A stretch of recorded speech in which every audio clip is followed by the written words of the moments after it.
এদিকে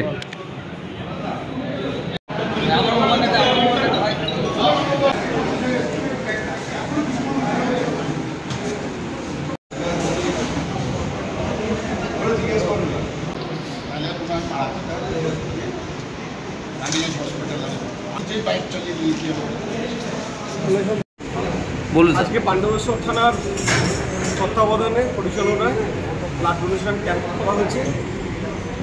এখানে পুলিশ কর্মচারী এবং এলাকার যারা পুলিশের সঙ্গে সম্পর্ক রাখে, এলাকার বিশিষ্ট ব্যক্তিবর্গ সবাই এখানে আছেন এবং তারা ব্লাড দিচ্ছেন।